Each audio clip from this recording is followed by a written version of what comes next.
కూడా దేవతలందరూ కూడా పుష్పవృక్షి కురిపించారు, ఆశీర్వదించారు. వెంటనే వెళ్ళిపోయారు అక్కడి నుంచి. అక్కడ ఉన్నటువంటి ఆ విశ్వామిత్రుల వారి యొక్క ఆశ్రమం దగ్గరికి వెళ్ళిపోయారు. వెళ్ళిపోయిన తర్వాత వెంటనే వాళ్ళు చెప్పారు, రామలక్ష్మణులారా, మేము యాగాన్ని 7 రోజులు చేస్తాం. ఈ 7 రోజులు యాగం చేసేంత వరకు మేము ఎవరితో మాట్లాడడం, మాకు నిద్రాహారాలు ఏముండవు, మేము ఎవరితో మాట్లాడకూడదు. కాబట్టి రాక్షసులు ఎవరు కూడా మా యొక్క ఈ యొక్క యజ్ఞాన్ని విఘ్నం కలిగించకుండా చూసేటువంటి బాధ్యత మీదే అన్నారు. రామలక్ష్మణుడు ఇరువురు కూడా చక్కగా బాణాలు శస్త్రాలన్నీ కూడా తీసుకుని నిర్నిద్రులై వాళ్ళు నిద్రపోకుండా ఉండడానికి కారణం ఏంటి? వాడికి 2 విద్యలు వచ్చేసాయి. ఏమిటది? ఏంటో బల, అబ్బో ఈయనకి 40 మార్కులు అండి ఒకేసారి. బల అతిబల అనేటువంటి 2 విద్యలు ఉన్నాయి కాబట్టి నిర్నిద్రులై చేశారు. ఈ లోపల వాళ్ళు ఏకం చేస్తున్నారు. ఓం నమో భగవతే వాసుదేవాయ, ఓం సహస్రశీర్షం దేవం విశ్వాక్షం విశ్వసంభవం స్వాహా, విశ్వం నారాయణం దేవమక్షరం పరమం పదం స్వాహా, ఓం నమో భగవతే వాసుదేవాయ స్వాహా అంటూ వీళ్ళు చక్కగా స్వాహాకారాలన్నీ చేసుకుంటూ యజ్ఞయాగాదులన్నీ కూడా చేస్తున్నారు. ఎంతో ఆనందంగా చేస్తున్నారు. ఈ లోపల పైనుంచి వచ్చారండో 2, మారీచుడు సుబాహుడు ఇద్దరు వచ్చి ఊరికినే వచ్చారా, ఓ 15 కుండలు తీసుకొచ్చారు. ఒక కుండలో ఎముకలు, ఒక కుండలో రక్తమాంసాలు, ఒక కుండల్లో అనేక రకాలైనటువంటి చీడపీడలన్నీ కూడా తీసుకొచ్చి యజ్ఞగుండాల్లో పడేద్దాం అనుకున్నారు. ఈ లోపులోనే లక్ష్మణస్వామి ఏం చేశాడు, తన యొక్క విలువిద్యతోటి పైన ఒక చిన్నదైనటువంటి ఒక మంచిదైనటువంటి ఒక కవచాన్ని ఏర్పాటు చేశాడు. ఆ కవచం ద్వారా గాలి కూడా లోపలికి రాదు. గాలే రాకపోతే ఎముకలు ఏమొస్తాయి? ఏం రావు. అంటే వెంటనే రాముడు ఏం చేశాడు, 2 బాణాలని ఒకేసారి ప్రయోగించాడండి. ఏమిటది? ఒకటి ఆగ్నేయాస్త్రము, 2 వాయువ్యాస్త్రము అని. ఆగ్నేయాస్త్రము అక్కడ ఉన్నటువంటి మారీచుడు సుబాహుడు ఉన్నాడు కదా, సుబాహుడిని సంహరించింది. మారీచుడిని అక్కడ ఉన్నటువంటి 100 యోజనాల దూరంలో ఉన్నటువంటి సముద్రపు ఒడ్డున పడేట్టుగా కొట్టాడు. యావండి ఏం పంతులో, ఎల్లారెడ్డిపేటలో మా అమ్మగారు ఏదో హరినామ సంకీర్తన చేసుకుంటుంటే నిన్నేమో తీసుకుపోయి ఎక్కడో కరీంనగర్లోనో ఎక్కడో ఒక జగిత్యాలలోనో అక్కడ ఉన్నటువంటి భాగవత సప్తాహంలో నువ్వేదో పాటలు పాడావు కదా, నువ్వేదో హరికథ చెప్తావు కదా అని చెప్పి వీడి పిలిపిస్తే మేమేమన్నా ఎర్రి పప్పలం అనుకుంటున్నావా? రాముడికి సరిగ్గా బాణాలు నేర్చుకోవడం రాలేదా ఏంటి? రాకుండానే సుబాహుణ్ణేమో చంపాడంటున్నావు, మారీచుడిని తీసుకుపోయాము, సముద్రం ఒట్టును పడేచ్చడంలో మేమేమన్నా అంత ఎర్రి పప్పలమా అని అనొచ్చు. గుర్తుపెట్టుకోండి, రాముడికి తెలియక కాదు. ఎందుకు? ఈ మారీచుడితోటి తర్వాత పనుంది, మారీచుడితోటి తర్వాత పనుంది. వాడిని ఎప్పుడు చంపాలో అప్పుడే చంపాలి. ఇక్కడ చంపేశాడు. అందరూ జయ జయ ధ్వానాలు చేశారు, అందరూ హరినామ సంకీర్తన చేస్తున్నారు. ఎలా చేస్తున్నారో చూద్దాం. శ్రీరాఘవం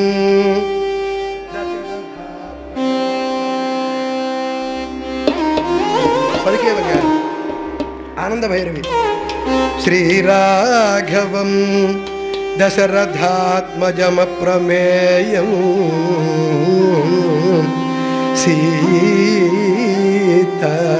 సీతాపతిం రఘుకులాన్మయ రత్నదీపం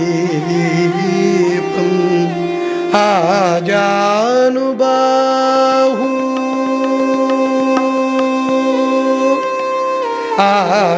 ఆజానుబాహు అరవిందదళాయతాక్షం రామం నిశాచర వినాశకరం నమః. రామ నీ పలుకే బంగారమాయే, పలుకే బంగారమాయ నేను ఒక్కసారి చెప్తాను, మీరు కూడా అనండి. పలుకే బంగారమాయ పిలకీన పలుకావే,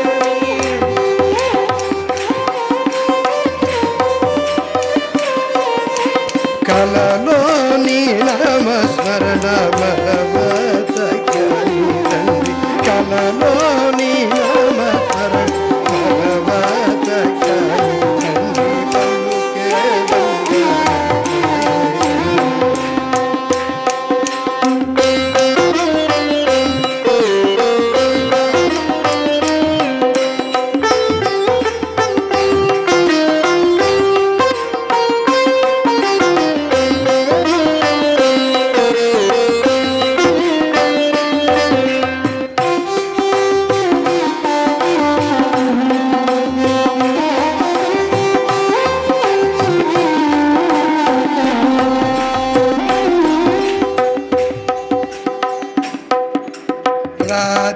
నదిగా చేసి భూతల మందు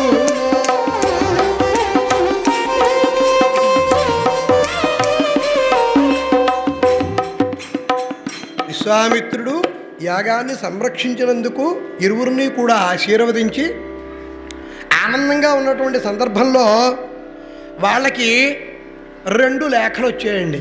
బాగా గుర్తుపెట్టుకోండి, ఏమొచ్చాయి వాళ్ళకి? 2 లేఖలు, అంటే 2 ఉత్తరాలు వచ్చాయి. ఒక ఉత్తరం ఎక్కడి నుంచి వచ్చిందండి? అయోధ్య నగరాన్ని నుంచి దశరథ మహారాజు గారు పంపించారు. 2వ ఉత్తరం ఎక్కడి నుంచి వచ్చిందండి? మిథిలా నగరాధీశుడైనటువంటి జనక మహారాజు గారు పంపించారు. 2 ఉత్తరాలని అందుకున్నాడు విశ్వామిత్రుల వారు. ముందు అయోధ్య నగరాధీశుడైనటువంటి దశరథ మహారాజు గారు ఏం చెప్పారంటే, స్వామి మా పిల్లలను చూసి చాలా నెలలైంది, కాబట్టి మరి మా పిల్లల్ని ఒక్కసారి చూపించి మళ్ళీ తీసుకెళ్తారా అని అంటే వెంటనే ప్రత్యుత్తరం రాశాడు విశ్వామిత్రుల వారు. కొంచెంసేపు అయిన తర్వాత పంపిస్తాను లేవయ్యా అన్నాడు. ఇంకో ఉత్తరంలో ఏముంది బాగా వినండి అమ్మా. మిథిలా నగరం అనేటువంటి ఒక ఊరుందండి. మిథిలా నగరాన్ని జనక మహారాజు పరిపాలిస్తున్నాడు. అతనికి కూడా పిల్లలు లేకపోతే పుత్రకామేష్టి యాగం చేస్తున్నాడు.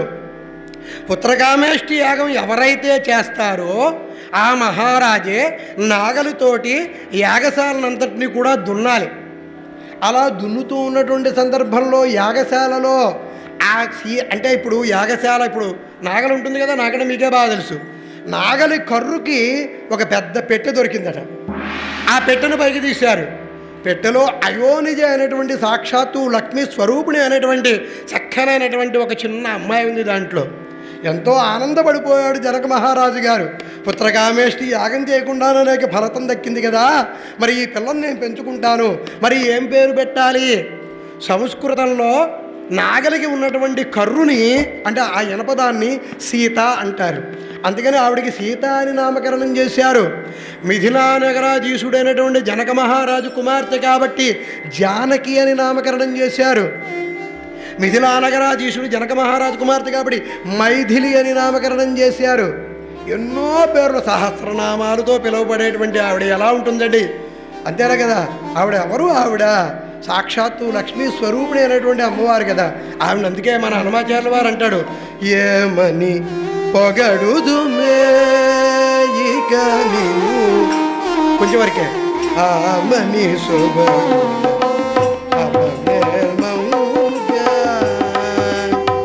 అమ్మవారిని ఎంత పొడిగినా మనం చేయలేం కదా. మీ అందరి కోసం పాడతాను, పర్వాలేదు. అటువంటి అమ్మ దొరకడంతో సీతాని నామకరణం చేసి పెంచుకుంటున్నాడు. ఇలా పెంచుకుంటే మన స్టోరీ చెప్పుకోవాల్సిన పని లేదు. ఆ పిల్లకి 5 సంవత్సరాలు ఉన్నాయి. సీతకి 5 సంవత్సరాలు వచ్చాయి. బాగా గుర్తుపెట్టుకోండి. 5 సంవత్సరాల ప్రాయం ఉన్నటువంటి సీత చెలికెత్తలతో ఉద్యానవనంలో బంతులాట ఆడుకుంటోంది. బాగా వినండి అమ్మా, మీరందరూ కూడా ఆడుకుంటాం. బంతులాట ఆడుకుంటూ ఉంటే ఒక చెలికెత్త ఒకళ్ళు, ఒక చెలికెత్త ఒకళ్ళు, ఒకళ్ళకి దొరకకుండా ఒకళ్ళు బంతులు ఆడుకుంటున్నారు. అనుకోకుండా ఒక చెలికెత్త బాగా వేగంగా విసిరింది బంతి. ఆ బంతి వెళ్ళి వెళ్ళి వెళ్ళి వెళ్ళి వెళ్ళి వెళ్ళి ఆ జనక మహారాజు గారి యొక్క పూజా మందిరంలో కొన్ని వేల సంవత్సరాల నుంచి, అంటే మనకి త్రిపురాసురుడు అనేటువంటి రాక్షసుణ్ణి సంహరించడానికి పరమేశ్వరుడు వాడినటువంటి ఆ యొక్క బాణం ఉంటుంది కదా, అక్కడ విల్లు. ఆ విల్లును ఏం చేశాడు? జనక మహారాజు గారు తాతలకు ఇచ్చాడు. అక్కడి నుంచి కూడా పూజామందిరంలో అక్కడ ఉండి ఆ విల్లు ఎంత గొప్పదయ్యా అంటే ఆ విల్లుని కనీసం ఒక 10,000 మంది బాగా గుర్తుపెట్టుకోండి. 10,000 మంది యోధులైనటువంటి వాళ్ళు ఏమన్నా కదిపితే ఒక అంగుళం కదులుతుంది, అంతకంటే పెద్ద కదలదు. అది అంత బరువైనటువంటి విద్య. ఆ యొక్క విల్లు ఒక పెట్టె మీద పెట్టారు. ఆ పెట్టెకి చక్రాలు కూడా ఉంటాయి, అటు ఇటు కదిపోవడానికి వీలుగా. అయితే ఆ పెట్టె కిందకి వెళ్ళిపోయింది బంతి. వెళ్ళిపోవడంతో ఏం చేశారు, ఆ బంతి ఆ విల్లు ఉన్నటువంటి పెట్టె కిందకి వెళ్ళిపోయింది. అందరూ భయపడిపోయారు, బాబోయ్ అక్కడికి వెళ్ళిపోయింది, ఫోన్లే ఇంకో బంతి కొనుక్కుందాంలే, తయారు చేసుకుందాంలే అన్నారు చెలికెత్తలు. ఏం కాదులే అని చెప్పి సీతమ్మ వారు వెళ్ళింది. అప్పటికి ఆవిడకి 5 సంవత్సరాలు. వెంటనే ఏం చేస్తుంది, తనకి బంతి కావాలి. బంతి ఎక్కడుంది, ఒక పెట్టె కింద ఉంది. పెట్టె మీద ఏముంది, శివధనస్సు ఉంది. వెంటనే ఏం చేసింది, ఆ శివధనస్సుని ఇట్లా పట్టుకుంది. చూడండి అసలు ఆ శివధనస్సు ఎలా కదులుతుంది. 10,000 మంది బాగా యోధులైనటువంటి వాళ్ళు, మనం అప్పుడప్పుడు WWF అని బాగా ఉంటారు కదా, అటువంటి వాళ్ళు ఆ పెట్టెను కదిపితే ఒక్క అంగుళం కదులుతుంది. అంత బరువైనటువంటి ఆ విల్లుని ఎడం చేత్తో పట్టుకుంది. కుడి చేత్తోటి ఈ పెట్టెను పక్క జరిపింది. ఆ బంతి తీసుకుంది, మళ్ళా ఆ పెట్టె మీద పెట్టింది, ఎడం చేత్తోటి జరిపింది, మళ్ళా తాను వచ్చేసింది, ఈడైపోయింది. ఎంత ఆశ్చర్యం. 5 సంవత్సరాల పిల్ల శివధనుస్సుని అవలీలగా ఏదో హరిదాసు గారు చిడతలు పట్టుకున్నట్టుగా ఇట్ట చేసి ఇట్ట పెట్టింది. ఇదంతా ఎవరు చూశారు? జనక మహారాజు గారు, శతానందుడు ఆయన యొక్క పురోహితుడు, వాళ్ళిద్దరూ చూశారు, ఆశ్చర్యపోయారు. మహారాజా, ఈవిడ సామాన్యమైనటువంటి బాలిక కాదు, మరొకటి ఇంత శక్తి కలిగినటువంటి మహాలక్ష్మి స్వరూపిణి అనేటువంటి అమ్మాయిని భరించగలిగినటువంటి వాడు, వివాహం చేసుకోగలిగినటువంటి వాడు ఎంత బలవంతుడై ఉండాలి, ఎంత గొప్పవాడై ఉండాలి. అప్పుడు జయ బలో సీతమ్మ వారికి జై. అటువంటి ఈ శివధనుస్సును ఎవరైతే ఎక్కువ పెడతారో వాళ్ళకే నా కుమార్తెనిస్తానని అప్పుడే శపథం చేశాడు. సీతమ్మ వారికి 13 సంవత్సరాలు వచ్చాయి. రామచంద్రమూర్తికి ఎన్ని సంవత్సరాలని చెప్పుకున్నాం? 14 సంవత్సరాలు. మిథిలానగరాధీశుడైనటువంటి జనక మహారాజు గారు, అయ్యా విశ్వామిత్రుల వారు, మా కుమార్తెకి స్వయంవరాన్ని ప్రకటించాను, కాబట్టి మీరు వచ్చి ఆశీర్వదించండి అనుకున్నాడు. రామా పద, ఎక్కడికి వెళదాం? ఇష్టం స్వామి, మీరు ఎక్కడికంటే అక్కడికి, మా నాన్న ఏం చెప్పాడు, మీరు ఎక్కడికి తీసుకెళ్తే అక్కడికి వెళ్ళమన్నాడు. స్వరద్రూపులైనటువంటి రామలక్ష్మణులు ఇరువుని కూడా తీసుకుని అడవి మార్గంగా వెళుతూ ఉంటే ఈ ఆశ్రమంలో ఎంతో పచ్చగా ఉంది. పచ్చనటువంటి చెట్లన్నీ ఉన్నాయి, కానీ ఒక్క పురుగు కూడా లేదే. కనీసం ఆశ్రమాన్ని శుభ్రం చేసేవాళ్ళు కూడా ఎవరు లేకపోయారే. బాగా బ్రతికినటువంటి ఆశ్రమంలా అనిపిస్తోందే. ఎప్పుడు బాగా అన్న సంతర్పణలన్నీ కూడా జరిగిన ఆశ్రమంలా అనిపిస్తోందే అనుకుంటున్నట్ట రామచంద్రమూర్తి. ఎవరదండి అది? గౌతమ మహాముని యొక్క ఆశ్రమం అది. ఆ ఆశ్రమం దగ్గరికి వెళుతున్నారు. వెళుతుంటే రామచంద్రమూర్తి హృదయం ఆశ్రమంలోకి వెళ్ళాలి, ఆశ్రమం అంతా తిరగాలి, ఆనందపడాలి అని అనుకుంటున్నాడు. రామచంద్రమూర్తి యొక్క హృదయాన్ని తెలిసినటువంటి విశ్వామిత్రుల వారు, రామచంద్ర పద ఈ ఆశ్రమాన్ని చూసొద్దాం అని ఆశ్రమం లోపలికి తీసుకెళ్ళాడు. ఆశ్రమంలో వెళుతూ ఉంటే అక్కడ పెద్ద బండరాయి ఉందండి. కానీ ఆ బండరాయి కూడా ఉచ్ఛ్వాస నిశ్వాసాన్ని ప్రదర్శిస్తోంది. రాళ్ళు కూడా ఉచ్ఛ్వాస నిశ్వాసాలు ఉంటాయంటే ఉండొచ్చు, పూర్వకాలంలో ఉండేవి, ఉంటోంది. దాంట్లో నుంచి ఒక మూలుగు వినపడుతోంది. ఏమిటా మూలుగు? రామ రామ రామ రామ రామ రామ. మనం ఎలా అనుకుంటున్నాం? హరే రామ హరే రామ రామ రామ హరే హరే, హరే కృష్ణ హరే కృష్ణ.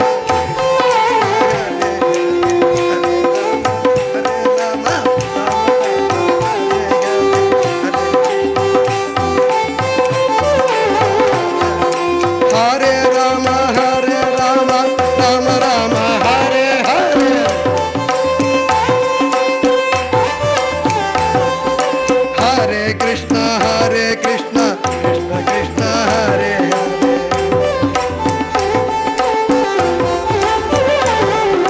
హరే రామ రామ రామ హరే హరే హరే కృష్ణ హరే కృష్ణ.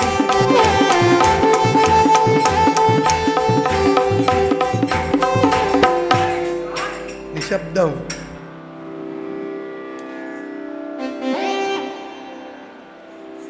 నిశ్శబ్దం. రామ రామ రామ రామ రామ రామ రామ. ఎవరంటున్నారు? ఎవరనట్లే రాయులోంచి వినపడుతోంది రామనామ స్మరణ. ఎవరండి ఆవిడ? వెంటనే రామచంద్రమూర్తి ఎందుకో అటువైపు వెళ్ళాడు. రామచంద్రమూర్తి యొక్క పాదధూళి సోకిందంతే. ఎవరో రామచంద్ర మహారాజుకి అని వెంటనే ఆ రాయి అమ్మాయి అయిపోయింది. అపురూప సౌందర్యరాశి అయినటువంటి మునుకన్యగా మారిపోయింది. వెంటనే రామచంద్రమూర్తి పాదాల మీద పడింది. స్వామి శరణు శరణు శరణు శరణు, ఎన్నాళ్ళకి నన్ను కరుణించావా స్వామి అంటే ఆశ్చర్యాన్ని ప్రదర్శిస్తూ రామచంద్రమూర్తి అన్నట్ట, అమ్మా నీవెవరమ్మా? ఈ రాయి ఏమిటి? రాయిలో నా నామస్మరణ ఏమిటి? అసలు నేను పుట్టింది ఇప్పుడే కదా, 14 ఏళ్లే కదా, నా పేరు చాలామందికి తెలియదు కదా, కానీ నా పేరుని ఉచ్చరిస్తున్నావెందుకు అంటే అది రామనామస్మరణ యొక్క గొప్పతనం. ఏంటంటే రామాయణాన్ని రాముడు పుట్టని క్రితమే రాశాడు వాల్మీకి.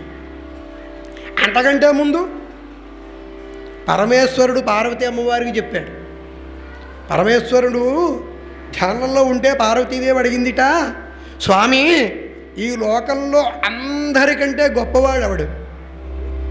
భూత భవిష్యత్తు వర్తమాన కాలాలు తెలిసిన వాడెవడు? భవిష్యకాలంలో ప్రార్థించదగిన వాడెవడు? ఇవన్నీ నాకు చెప్పండి. ఆ ఏం లేవు, 2 అక్షరాలు చెప్పుకో అన్నట్టు ఆయన. ఏమిటది?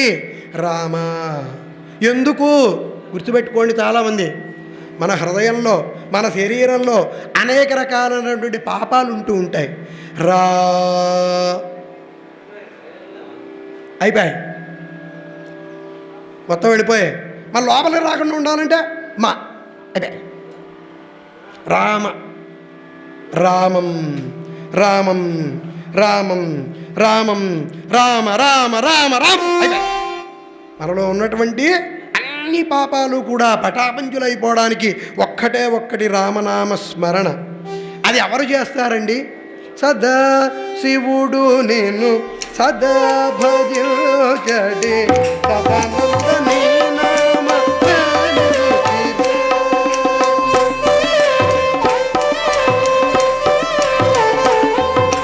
సదా శివుడు నేను సదా భజడే సదానందనే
హరే రామ రామ రామ హరే హరే హరే కృష్ణ హరే కృష్ణ కృష్ణ కృష్ణ హరే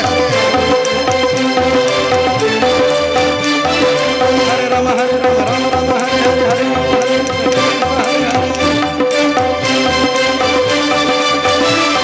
జయ బలో రామచంద్ర మహారాజ్కి. అటువంటి రామనామస్మరణ చేస్తున్నావమ్మా నువ్వు, ఎవరు నువ్వు అడిగాడు. వెంటనే ఆవిడ చెప్పలేదు, పక్కనున్న విశ్వామిత్రుడు చెప్పాడు. రామచంద్ర, ఆవిడ పేరు అహల్య. అహల్య రాయిగా ఎందుకైందండి గురువుగారు? ఏం లేదు నాయన, ఈవిడ బ్రహ్మ మానస పుత్రిక. చూడండి, అందంగా ఉండడం కూడా ఇదే పెద్ద గోళ. అందంగా ఉండకపోతే మనం అనేక రకాల ఫేర్ అండ్ లవ్లీలు రాస్తుంటారు, అది రాస్తుంటారు, ఇది రాస్తుంటారు, అంత బాగుంటుంటారు. ఎక్కడ నాకు వేరంగుతారు ఏమే చూడమని. పాపం ఇలానే కొంతమంది మాట్లాడుకుంటున్నారట. మాట్లాడుకుంటూ ఉంటే ఒక ఆవిడ పాపం వాళ్ళ ఆయన జరిగిపోయాడని బాధపడుతుంది. ఆవిడ బాధపడుతూ ఉంటే చుట్టూరు ఉన్నటువంటి అమ్మలక్కలు అందరూ వచ్చి అడిగారు, ఏమమ్మ మంగమ్మ, మీ ఆయన చాలా మంచివాడు కదా, బీపీ లేదు, షుగర్ లేదు, పోనీ ఏమీ లేవు కదా, అప్పుడే ఎట్టపోయిండమ్మా, అయ్యయ్యో అని బాధపడుతున్నారట అమ్మలక్కలు అందరూ కలిసి.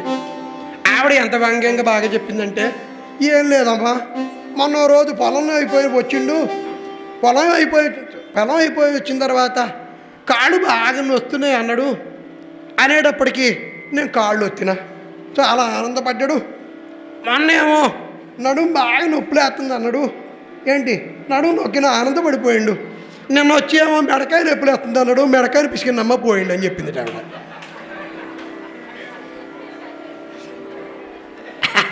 మహాపతివ్రత ఆవిడ, మామూలుగా కాదు.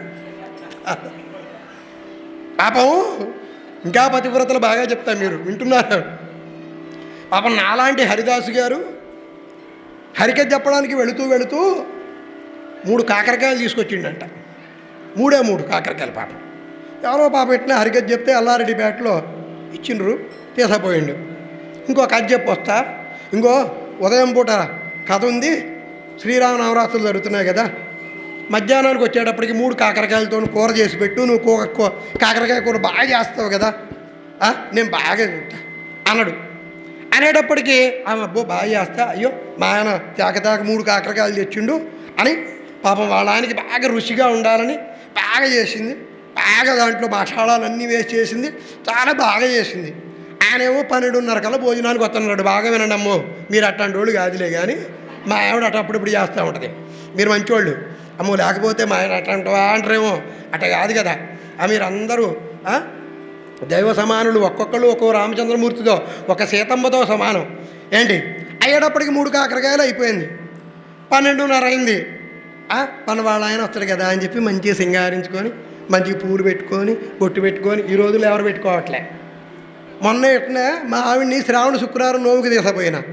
శ్రావణ శుక్రవారం నోవు తెలుసుగా మీకు? శ్రావణ శుక్రవారం నోవుకి తీసపోయినా. సరే అందరికీ బొట్లు పెడుతున్నారు, అన్నీ చేస్తున్నారు. చేస్తుంటే మా ఇంటి పక్క ఆవిడ వచ్చింది, సీతమ్మ గారు, ఆవిడ పేరు సీతమ్మ. మా ఇంటి పక్క ఆవిడ వచ్చింది. అందరికీ బొట్లు పెడుతున్నారు, అందరికీ కూడా కుంకుమ ఇస్తున్నారు. ఇచ్చారు. బొట్టు పెట్టిన తర్వాత శ్రావణ శుక్రవారం రోజున మరి పుస్తల దాడికి మరి పెడతారు కదా, ఏది దాన్ని ఏమంటారు, పసుపు పెడతారు కదా. సరే అందరికీ పెడుతుంది ఆవిడ. అందరూ పుస్తల దాడి ఇక్కడ చూపిస్తున్నారు. మా పక్కన ఉంది ఆవిడ, సీతమ్మ ఆవిడ పేరు. ఆవిడ చూపింది అట్లే.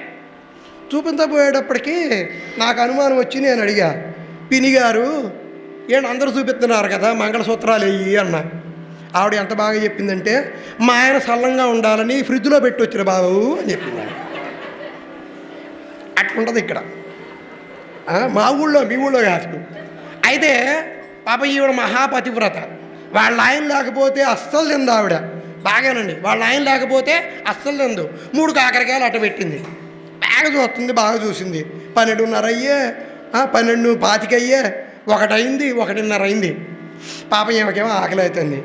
అసలు కాదు, మా ఆయనేమో బాగా రుచిగా చేయమన్నాడు కదా, ఎంత 3 కాకరకాయలు చేసిన తర్వాత రుచిగా లేకపోతే మా ఆయన ఏమనుకుంటాడో, దీంట్లో ఏమైనా ఉప్పు కారం ఏమో సరిపోలేదో అని చెప్పి మరి ఎట తెలుస్తుంది, ఒకటి తింటే తెలుస్తుంది కదా అని చెప్పి 1 కాకరకాయ తినేసింది. తిని అనుకుందట, అబ్బబ్బబ్బా ఇవాళ మా ఆయన వచ్చిందంటే నా కాకరకాయలు రుచి చూసి నాకు వడ్డాణం కొనిపెట్టడం గ్యారంటీ అని బాగా ధీమాగా వచ్చేసింది. 2:30 అయిపోయింది. ఏమకి ఆకలి అవుతుంది. పోన్లే మా ఆయన కోటి నా కోటి కదా అనుకుంది. ఏమో కాకరకాయ వేసుకుంది, అన్నం తినేసింది. ఆయన పాపం 3ంటికి వచ్చిండు, నా లెక్కనే హరికథ అయిపోయింది. అందరూ కూడా ఏదో ఇచ్చేటువంటి దండలన్నీ పెట్టిండ్రు, అంత అయిపోయింది. తీసుకుపోయిండు, ఇచ్చిండు, కాళ్ళు కడుక్కున్నాడు, లోన పోయిండు. పోయిన తర్వాత ఆవిడేమో అయ్యో వచ్చారండి, హరికథ ఎట్ట జరిగిందంటే ఎల్లారెడ్డిపేటలో మస్తు జరిగిందమ్మా, బాగా అసలు మా అమ్మగారు అయితే అసలు మామూలు కాదు, మంచిగా ఆకుకూర పప్పు పెట్టిండ్రు, స్వీట్ ఇచ్చిండ్రు, సాంబారు పెట్టిండ్రు, పొద్దున్న మంచి అసలు మామూలు కాదు, నన్ను అసలు వామో సూపర్ అని చెప్పిండు ఈయన. అయిపోయింది, అంత అయిపోయింది. అంత అయిపోయిన తర్వాత సరే అని అన్నం వడ్డించింది. ఒక్క కాకరకాయ వేసింది ఆమె. ఆ ఒక్క కాకరకాయ వేస్తే పాపం ఈయన నేను తెచ్చింది 3 కాకరకాయలు కదా అంటే, ఏం లేదండి రుచి బాగుందో లేదో అని చెప్పి ఒకటి తిన్నాను, మీ కోటి నాకు కదా అని ఒకటి తిన్నాను అన్నాడు ఈయన. పాపం అందాము అనేటప్పటికీ పాపం ఈయన ఊరుకోవచ్చుగా, ఉన్న ఒక్క కాకరకాయతో తినొచ్చుగా, తినకుండా 2 కాకరకాయలు ఎట్ట తిన్నవే, 2 కాకరకాయలు ఎట్ట తిన్నవే, 2 కాకరకాయలు ఎట్ట తినవే